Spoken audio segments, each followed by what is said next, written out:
Hello viewers, welcome to கனியின் வீடு. இன்றைக்கி நம்ம கிச்சனில் பார்க்க போகிற ரெசிபி என்னென்னா புடலங்காய் கூட்டு.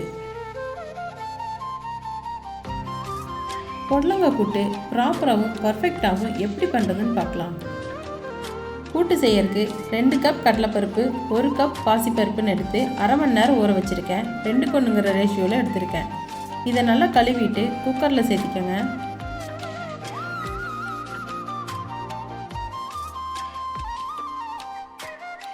இதில் பருப்பு மூழ்கிற அளவுக்கு தண்ணி சேர்த்திக்கங்க.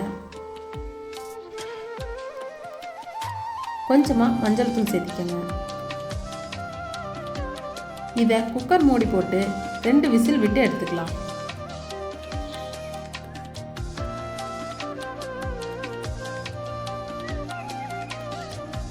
பருப்பு நல்லா வெந்துருச்சு. பாசி பருப்பு நல்லா மசிஞ்சு வந்துருச்சு. கடலைப்பருப்பு பார்த்தீங்கன்னா முழுசாக தெரியும். ஆனால் இப்படி நசுக்கணும்னா நசுக்கப்படும். இது ஒரு பக்கம் இருக்கட்டும். கூட்டுக்கு டேஸ்ட் கொடுக்கறதே தேங்காய் பேஸ்ட்டு தான். அதை ரெடி பண்ணலாம். ஒரு மிக்சி ஜாரில் 1/4 மூடி துருவன தேங்காய் சேர்த்துக்கோங்க.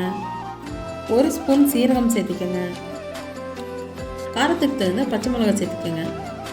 இதை தண்ணி சேர்த்து அரைச்சி எடுத்துக்கலாம். இது ரொம்ப நைஸாக அரைக்கக்கூடாது.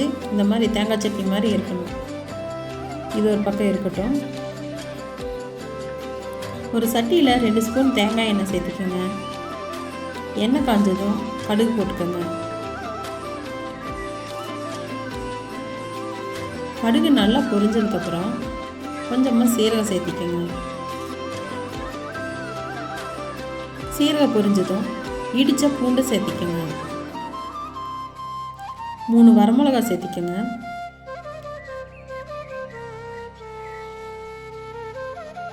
ஒரு கொத்து கருவேப்பிலை சேர்த்திக்கோங்க. பொடியாக நறுக்குன வெங்காயத்தை சேர்த்திக்கோங்க. இதை நல்லா கலர் மாற வரைக்கும் வதக்கிக்கோங்க.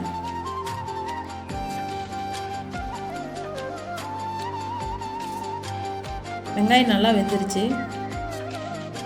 ஒரு மீடியம் சைஸ் தக்காளி ஒன்று பொடியாக நறுக்கி இருக்கிறேன், அதையும் சேர்த்திக்கலாம். தக்காளி நல்லா வேகணும்.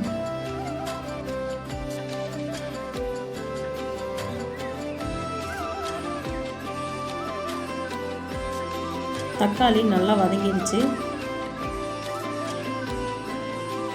இதில் இந்த மாதிரி புடலங்காயை கட் பண்ணி வச்சுருக்கேன், அதையும் சேர்த்திக்கலாம். இதை நல்லா எண்ணெயிலேயே 1 நிமிஷத்துக்கு வதக்கி விட்டுக்கோங்க.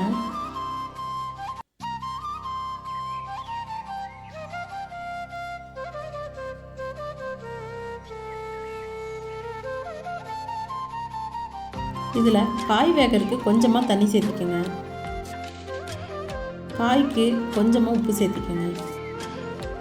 இது தண்ணி காய்ங்கிறதால உப்பு நல்லா இழுத்துக்கும். அதனால் உப்பு கம்மியாகவே சேர்த்திக்கோங்க. இதை நல்லா ஒரு டைம் கலந்து விட்டுட்டு 2 நிமிஷத்துக்கு வேக விடுங்க. இப்போ காய் ஆஃப் குக் ஆயிடுச்சு.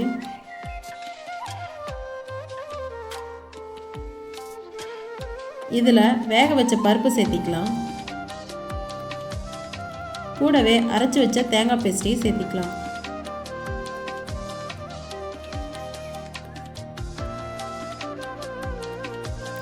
இதை நல்லா மிக்ஸ் பண்ணி விட்டுக்கோங்க.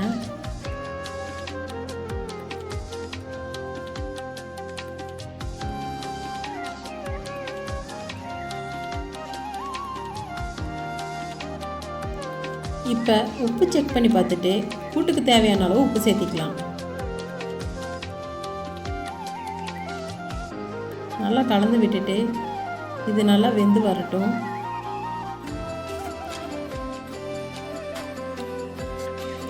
கூட்டு இப்போ ரெடி ஆயிடுச்சு. நல்லா தண்ணியெல்லாம் வற்றி வந்துருச்சு. காயும் நல்லா வெந்துருச்சு.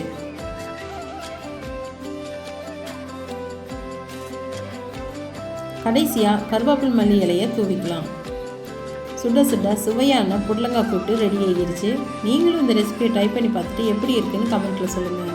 உங்களுக்கு இந்த வீடியோ பிடிச்சிருந்தா லைக் பண்ணுங்கள், ஷேர் பண்ணுங்கள். மறக்காமல் நம்ம சேனலை சப்ஸ்கிரைப் பண்ணிக்கோங்க. தேங்க்ஸ் ஃபார் வாட்சிங்.